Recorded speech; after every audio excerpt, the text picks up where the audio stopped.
Episodio 1. Los rezos que sangraban. No fue el demonio. No fue una maldición. Fue el rezo. La primera vez que asistí a esa misa, pensé que estaba soñando.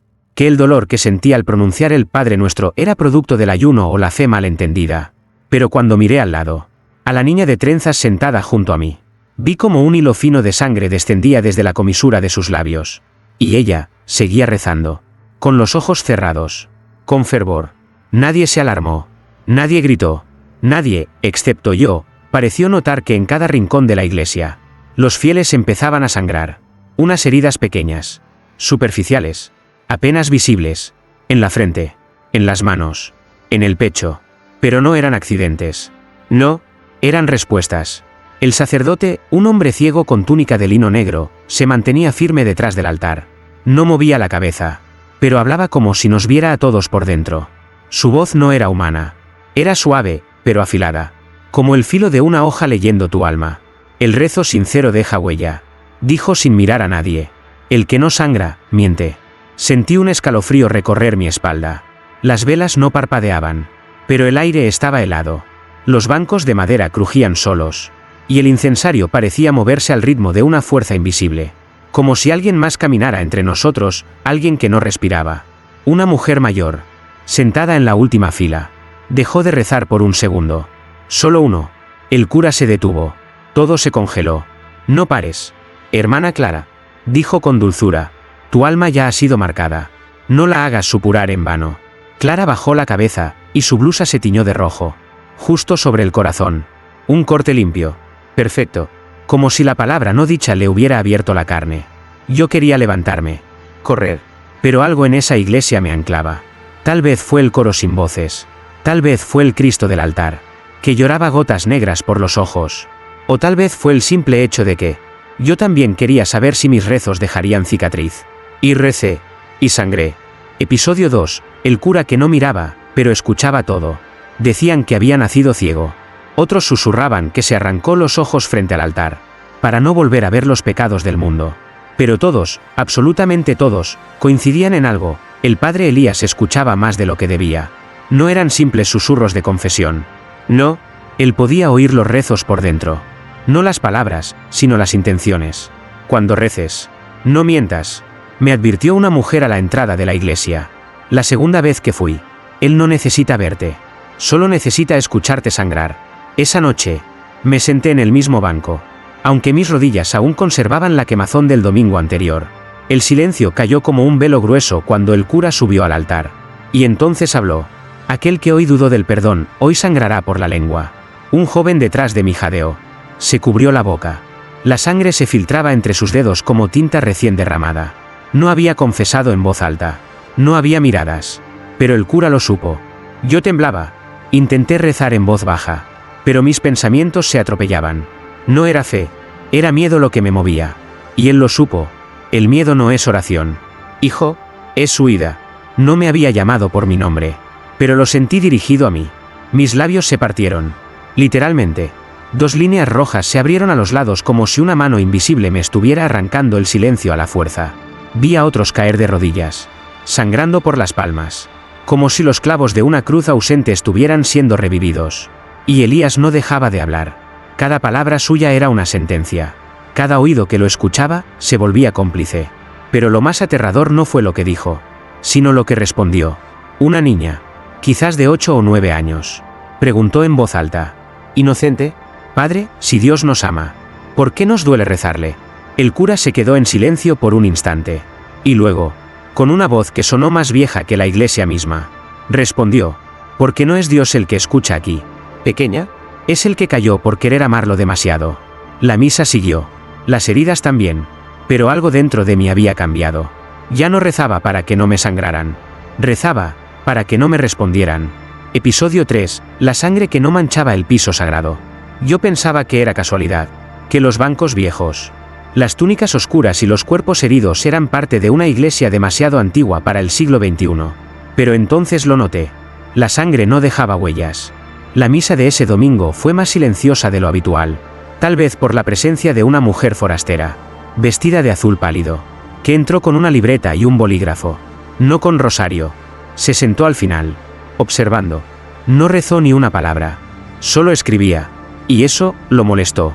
El padre Elías giró lentamente la cabeza en dirección a ella, aunque sus cuencas vacías no miraban nada, y dijo: el que escribe sin fe derramará tinta en carne viva.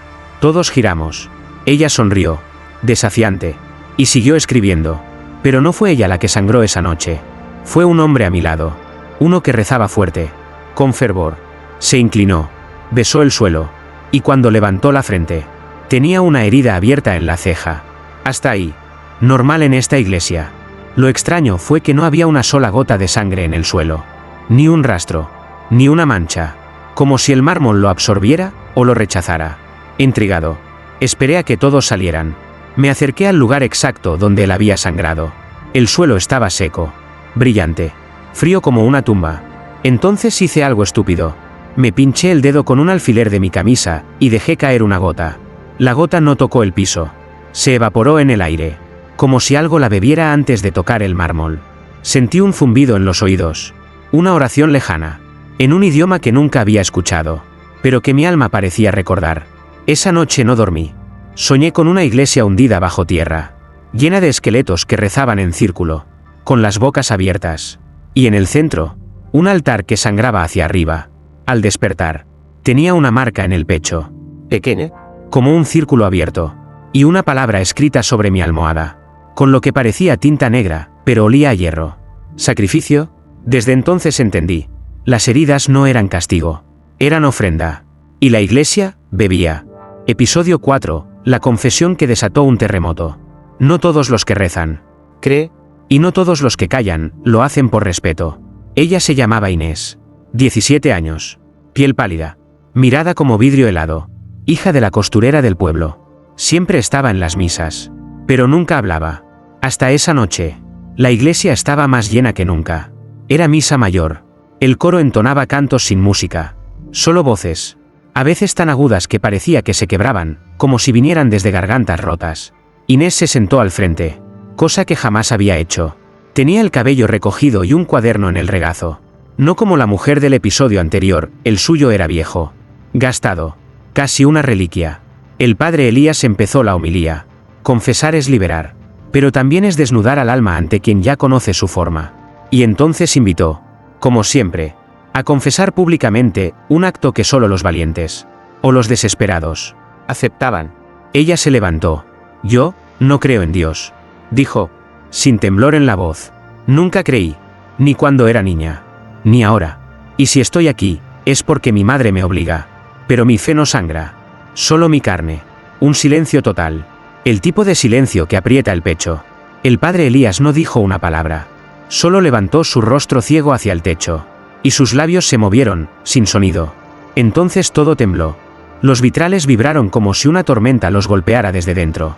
Las velas explotaron. Y el altar se partió. No como si se cayera, como si algo debajo empujara hacia arriba. Inés no se movió, pero su camisa blanca se tiñó de rojo.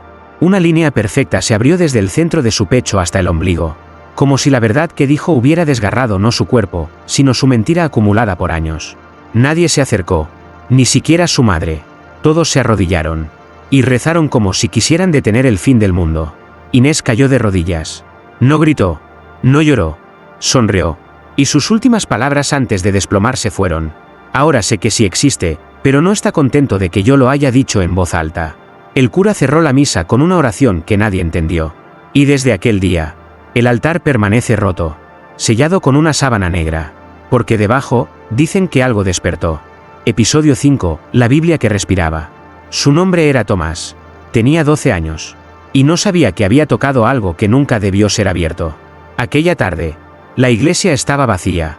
O al menos eso pensó Tomás cuando se coló por la puerta trasera, mientras su madre limpiaba el confesionario. El altar seguía cubierto con la tela negra. Las velas apagadas. El aire inmóvil. Pero lo que llamó su atención fue un libro enorme, antiguo, que yacía sobre una repisa lateral, cubierta de polvo y telarañas. No estaba encadenado. No tenía candado. Solo una cruz invertida tallada en la tapa, tan profunda que parecía sangrar madera oscura. Tomás, curioso como todo niño que no conoce el peligro verdadero, lo abrió. Y entonces ocurrió. No un sonido, sino una sensación. El libro respiró. No hay otra forma de describirlo. El cuero de la portada se expandió, y luego se contrajo. Como si los bordes tomaran aire. Una bocanada muda. Y un susurro seco. Apenas audible, ven. Tomás dejó caer el libro. Retrocedió. Pero ya era tarde. Durante los siguientes días. No volvió a hablar. No porque no pudiera, sino porque, según dijo su madre entre lágrimas, abre la boca. Pero no sale su voz. Sale, como si otro estuviera dentro, repitiendo lo que él piensa. Lo llevaron con el padre Elías. El cura no lo tocó. Solo se acercó al oído del niño y susurró algo en un idioma olvidado. Tomás se desplomó. Y al caer, su camisa se levantó, revelando una marca nueva. Fresca, en su espalda. Una página entera. Escrita con tinta negra. Tatuada en la piel. Nadie pudo leerla. Nadie, excepto el sacristán viejo, que se volvió loco esa misma noche después de mirarla. Lo encontraron rasguñándose los ojos frente al espejo, gritando. La palabra fue carne. Fue carne. Y ahora vive en el niño. El libro desapareció. O eso dijeron. Pero cada vez que alguien nuevo entra a la iglesia y se queda solo demasiado tiempo, jura haber oído un susurro entre los bancos. Ven. Y algunos aseguran que en la repisa, justo donde estaba el libro, todavía se ve una huella húmeda. Como si algo aún respirara. Esperando. Episodio 6. El altar que temía el amanecer. Había una regla no escrita en el pueblo. Nunca celebrar misa después del amanecer completo. Nadie explicaba por qué. Solo sabías que, si los rayos del sol tocaban el altar, algo pasaba. Algo que ni Dios ni el hombre quería volver a ver. Ese domingo, la misa empezó tarde. Una tormenta retrasó a los fieles. El viento azotaba las puertas de la iglesia. Y el cielo se abría como una herida en las nubes. El padre Elías esperó, pero cuando el reloj marcó las 6:03 a.m., dio la orden. Comencemos. No importa el cielo. Solo importa lo que está debajo. Las velas se encendieron solas. Los bancos crujieron, como si protestaran. Y el altar, cubierto con la tela negra desde la confesión de Inés, empezó a humear, sin fuego. Entonces ocurrió. Una ráfaga de viento abrió las ventanas altas del ábside. El sol, débil, dorado y tembloroso, entró por la vidriera rota. Y tocó el crucifijo del altar. Todos lo vimos. La figura de Cristo tallada en madera tembló. Y desde sus ojos, no brotaron lágrimas, sino un líquido denso. Negro, brillante como petróleo. La cruz sangraba sombra. Los niños comenzaron a llorar. Un anciano cayó al suelo convulsionando, gritando nombres de ángeles que nadie había enseñado. Y el padre Elías retrocedió por primera vez en todas las misas. Se llevó las manos al pecho, murmurando. No debía ver la luz, no sin sacrificio previo, no sin sangre preparada. Una grieta recorrió el mármol del altar. Una línea que brillaba con la misma sustancia negra del crucifijo. Yo quería correr, pero mis piernas no se movían. Era como si el aire se hubiera vuelto espeso. Como si rezar no bastara. El cura gritó algo en latín. Y justo cuando el sol avanzó 1 centímetro más y tocó el pie de la cruz, la sombra se alzó. Sí, lo juro, la sombra del crucifijo se levantó del suelo. Y se proyectó en el techo como si tuviera vida propia. Y entonces habló. Una sola palabra. Renuncia. Las ventanas se cerraron de golpe. La luz se extinguió. Y el altar dejó de humear. Pero desde aquel día, la cruz ya no tiene rostro. La madera de la cara fue devorada por algo invisible. Y en su lugar, solo queda una cavidad vacía, que huele a ceniza y a carne. Ahora, cada misa se celebra antes del alba. Y si alguien pregunta por qué, nadie responde. Solo bajan la cabeza. Y rezan sin mirar al altar. Episodio 7. Los rezos que invocaban heridas antiguas. Al principio creí que mis heridas eran al azar. Una línea en la muñeca. Otra bajo la costilla, pequeños cortes que cicatrizaban lento. Como si el cuerpo dudara en cerrarlos. Pero esa mañana, mientras me cambiaba frente al espejo, vi algo que me paralizó. Un nuevo corte. Profundo. Recién abierto. Justo encima de mi clavícula. Y no era solo la forma. Era la coincidencia. Mi abuelo había muerto con una cicatriz idéntica. En el mismo sitio. La suya, producto de una bayoneta durante la guerra. La mía, de un Padre Nuestro susurrado con culpa. Fui a buscar a doña Magdalena, la mujer más vieja del pueblo. Ella no asistía a misa desde hacía más de 40 años. Vivía encerrada con las ventanas selladas, rodeada de crucifijos invertidos. Como si rezar hacia lo oscuro le protegiera de lo que brilla. Le mostré mi herida. No me preguntó nada. Solo dijo, el altar cobra deudas. Hijo, Y las oraciones no solo abren lo tuyo, también abren lo que tu sangre arrastra. Desde entonces, empecé a mirar a los demás. Don Federico, el carnicero, siempre sangraba en los tobillos. Su abuelo fue el que colgó a un niño judío durante la Inquisición local. Clare, la joven ciega que tocaba el órgano, tenía llagas en las palmas, igual que su bisabuela, que azotaba a los enfermos mentales como penitencia santa. Cada uno de nosotros, en esa iglesia, sangraba donde un ancestro había pecado. Los rezos no nos salvaban, nos abrían como archivos sellados. El padre Elías lo sabía. Una noche, lo seguí en silencio hasta el sótano de la iglesia. Creí que bajaba a rezar, pero no. Encendió una vela y se quitó la túnica. Su espalda estaba cubierta de cicatrices, pero no eran normales. Eran nombres, decenas de ellos, escritos a fuego, algunos en latín, otros en lenguas que mi garganta no podría pronunciar. Yo cargo las de mi orden, murmuró, sin saber que lo escuchaba, para que ustedes no mueran antes de tiempo. Entonces entendí. No solo rezábamos, invocábamos memorias vivas. Y esas memorias tenían filo. Desde ese día, no volví a orar en voz alta, pero las heridas siguieron. Y a veces, cuando despierto en la madrugada, escucho una voz junto a mi cama, que no es mía, ni de mi tiempo, pero habla con mi sangre. Episodio 8, la misa donde los ángeles no entraban. Hay lugares donde ni el demonio se atreve a pisar, pero más temibles son aquellos donde los ángeles tampoco entran. Llegó una mujer desconocida al pueblo. Lucía diferente a todos nosotros. Piel luminosa, sonrisa suave, y una mirada que parecía no temer a nada. Llevaba consigo una estatua envuelta en paños blancos. La llamó el guardián, y juraba que le hablaba en sueños. Dijo que el ángel la había guiado hasta aquí, que debía colocarlo dentro de la iglesia, junto al altar. El padre Elías no se opuso, pero guardó silencio demasiado largo antes de asentir. La misa de ese domingo fue distinta desde el primer segundo. El aire estaba espeso, las velas tardaron en encender, y el órgano emitía notas desafinadas, como si las teclas se resistieran. La mujer colocó la estatua al pie del púlpito. Era hermosa, un ángel con alas abiertas, una espada en la mano y los ojos cerrados, tallado en mármol blanco. Demasiado puro para ese lugar. Cuando empezó la oración colectiva, algo crujió. Fue la estatua. Una línea fina, apenas visible, recorrió su mejilla derecha, como si una lágrima invisible hubiera intentado escapar y la piedra no pudiera contenerla. Seguimos rezando. El padre Elías temblaba. Y al llegar al líbranos de todo mal, ocurrió. La estatua estalló. No con estruendo, sino con un sonido seco, como huesos rompiéndose al unísono. Pedazos de mármol cayeron por toda la iglesia. Y lo más espeluznante no fue eso, sino lo que había dentro. Entre los fragmentos, en el centro exacto, quedó una pluma negra. No gris, no sucia, negra como la noche sin fe. Nadie se movió, nadie recogió nada.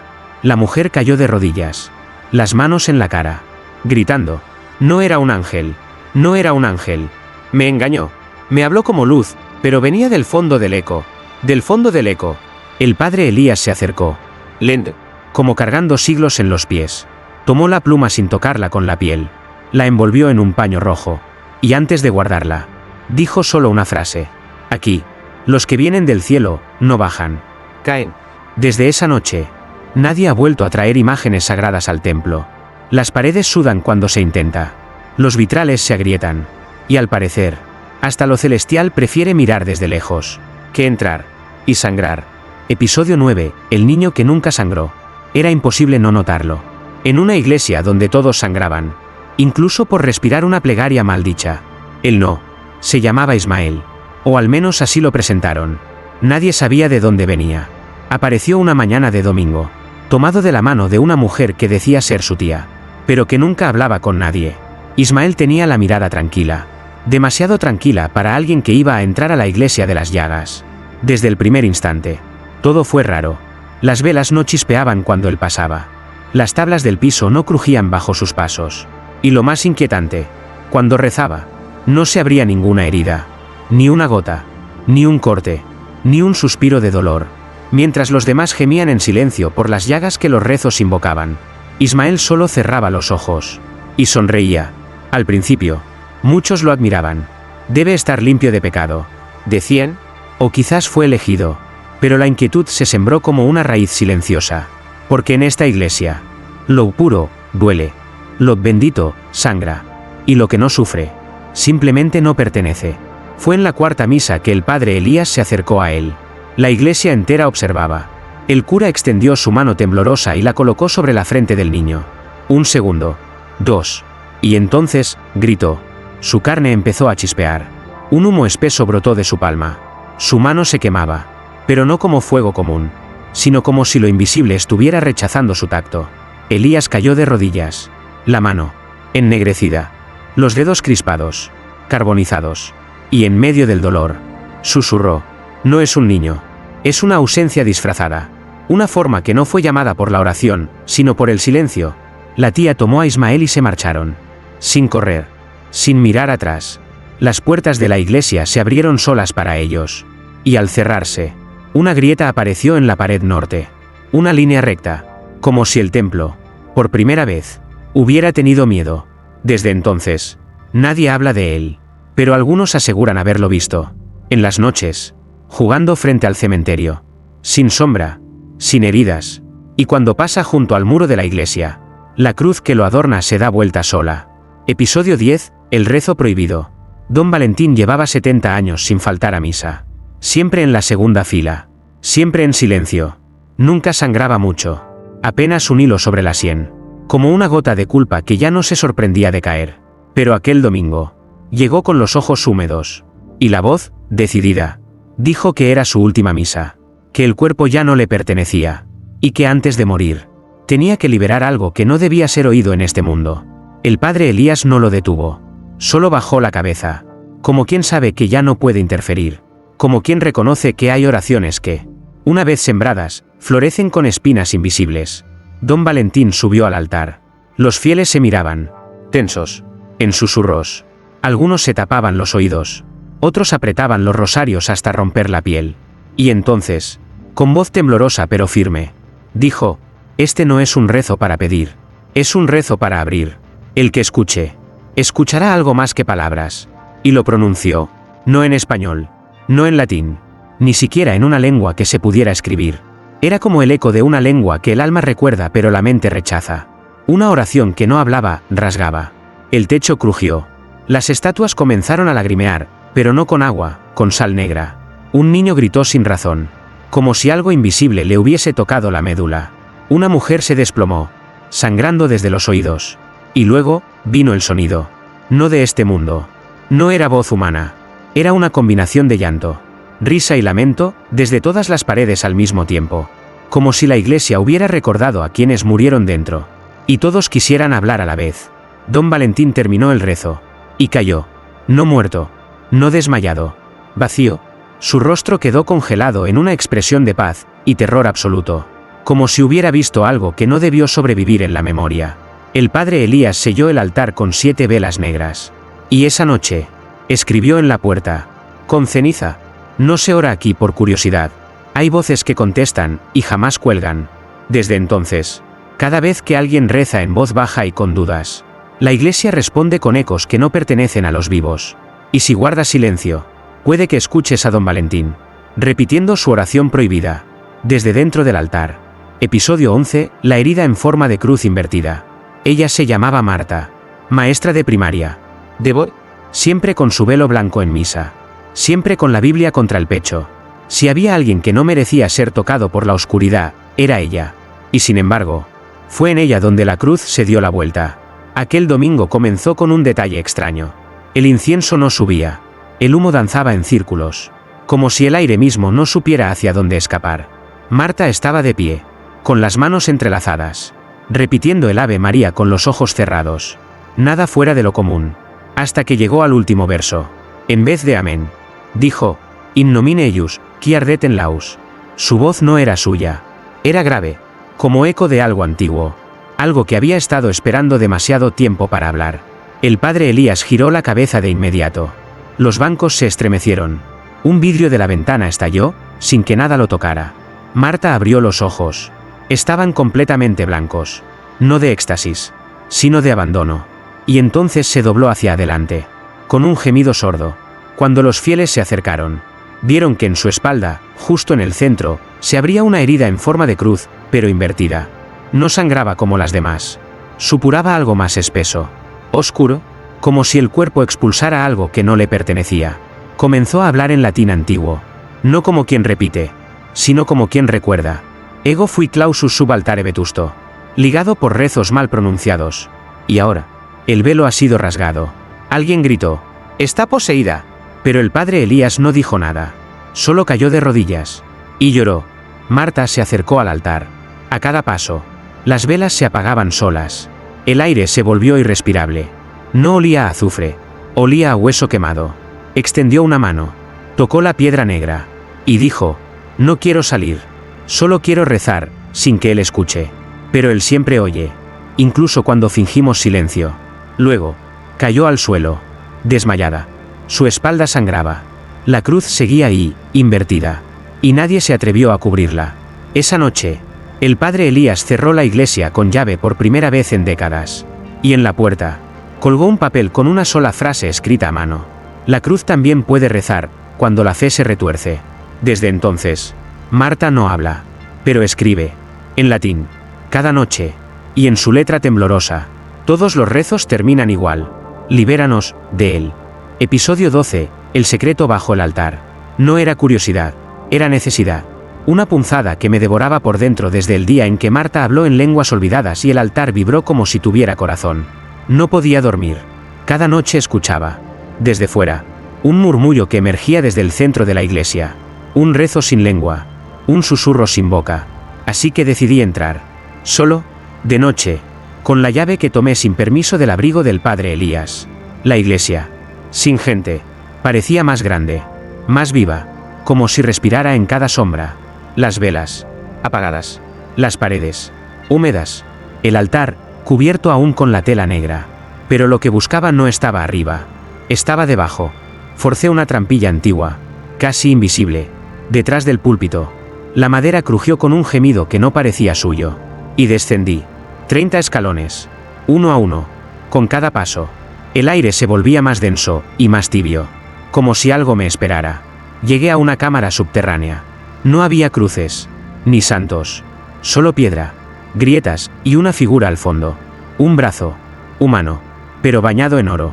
Una mano extendida, rígida, atrapada en un gesto eterno de protección o advertencia. Y lo que sostenía, Dios mío, era un libro. Pequeño, antiguo. Su cubierta no era cuero común. Era piel, piel humana, todavía tibia al tacto. Lo abrí. Una página. Solo una. Y no contenía palabras. Tenía un párpado cerrado, cosido con hilo rojo. Al tocarlo, palpitó. Lo juro por todo lo que fui, palpitó. ¿Y oílo? Una oración, desde dentro del libro. Yo era su voz antes de que el verbo existiera.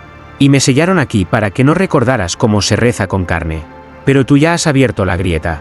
Cerré el libro. O eso intenté. La tapa se resistía. La piel se contrajo como si doliera. Y en mi pecho apareció una marca, una letra, una forma, un símbolo que no conocía, pero que sangraba cada vez que pensaba en él. Subí corriendo. No dije nada a nadie, ni siquiera al padre Elías. Pero desde esa noche, cada vez que alguien reza en misa, escucho una voz por debajo del altar. No contesta al rezo. Lo repite, como si lo estuviera aprendiendo. Como si se estuviera entrenando para rezar de nuevo. Episodio 13, el pacto que exigía dolor. Yo pensaba que era castigo. Que sangrar al rezar era una penitencia cruel. Una consecuencia de estar cerca de algo más grande que nosotros. Pero me equivoqué. Y la verdad no solo dolió, me abrió por dentro. Todo empezó con el símbolo que apareció en mi pecho tras tocar aquel libro. Una figura imposible, curva y quebrada. Como una serpiente devorándose a sí misma. El padre Elías la vio al pasar junto a mí y palideció como si hubiera visto un muerto. ¿Dónde lo encontraste?, me preguntó. Yo no respondí. No podía. Pero supe que él sabía. Y esa noche, él mismo vino a buscarme. Me llevó de nuevo al sótano. Esta vez, no se detuvo ante el libro.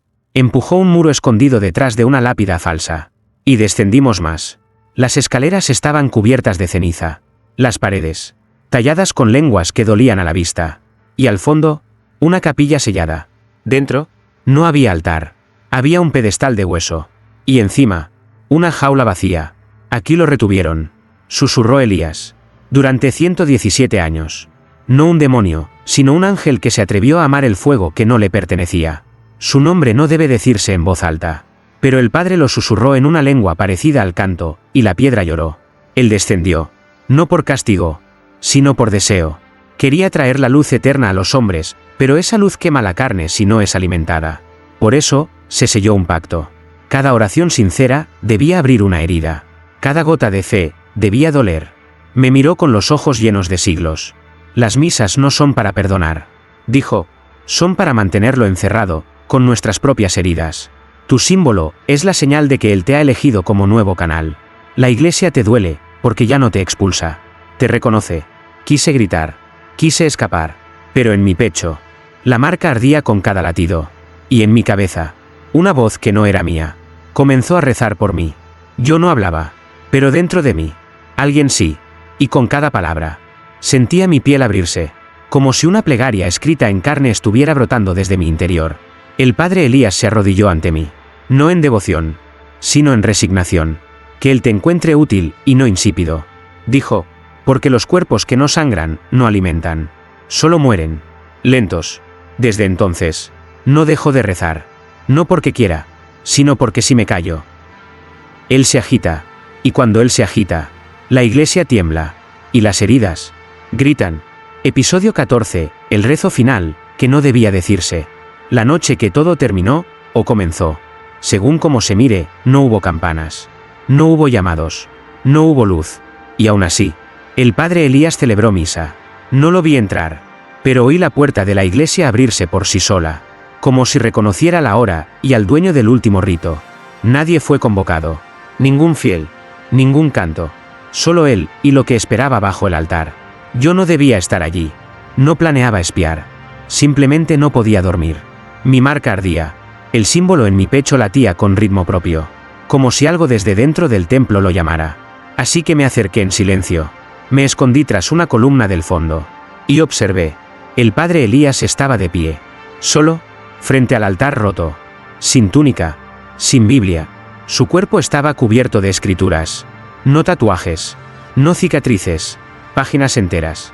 Como grabadas con hierro caliente. Movían sus costillas al respirar. Y entonces habló. No fue un rezo. Fue una invocación. Un idioma que hacía sangrar los oídos sin necesidad de tocar. La piedra tembló. El crucifijo sin rostro se partió por la mitad. Las velas encendidas sangraban cera negra. Y desde el piso, brotó algo. No sólido. No líquido. Algo como una voz convertida en humo. Un aliento antiguo. Una presencia que ya había estado allí mucho antes que nosotros. Acepta esta última sangre, dijo Elías. Y guarda la luz un ciclo más. Haz de este pueblo tu carne, y de sus rezos tu alimento eterno. Y luego, rezó el Padre Nuestro, pero al revés. Y con cada palabra dicha al revés, una cruz invertida se encendía en el aire sobre el altar. A la mañana siguiente, el pueblo despertó, muerto. Todos, en sus casas, en sus camas, con sangre saliendo de los ojos, de la boca, del pecho, como si hubieran rezado mientras dormían. Todos, menos yo. No por virtud, no por gracia, porque yo no recé, no abrí la boca, no seguí su misa, no respondí al llamado silencioso, y por eso, Él me dejó vivo. ¿Para qué? No sé, pero desde esa noche, la iglesia me mira, sus puertas entreabiertas, su altar latiendo bajo la piedra, y yo sé que algún día, tendré que responderle. Episodio 15, el eco que aún reza cuando la iglesia está vacía. El pueblo está vacío, pero la iglesia nunca lo está. Desde aquella última misa, la misa sin fieles, la misa sin testigos, nadie volvió a abrir sus puertas. Porque no hizo falta.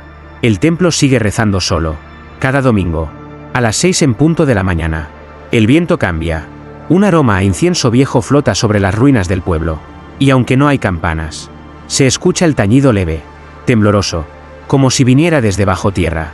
Y entonces empieza el rezo. Sin voces, sin cuerpos, solo el eco. Pero no un eco cualquiera. Un eco que no repite lo que alguien dijo, sino lo que alguien deseó decir. He regresado. No porque quiera, sino porque algo en mi sangre late al mismo ritmo que el altar. He intentado marcharme 1000 veces, pero siempre termino despertando frente a la iglesia, con los pies cubiertos de tierra, con la marca en el pecho encendida como hierro al rojo vivo.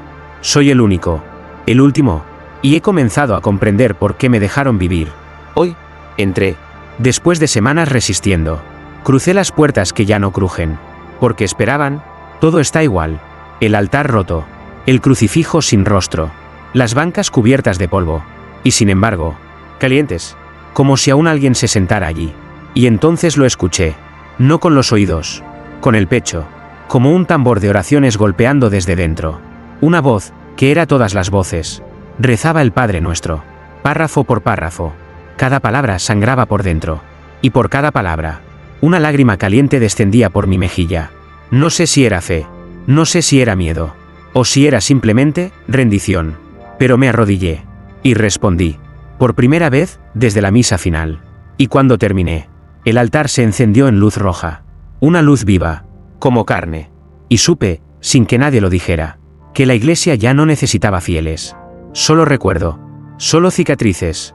Y mientras haya alguien que escuche, aunque no crea, aunque no entienda, el rezo vivirá. Y con él, la herida nunca cerrará.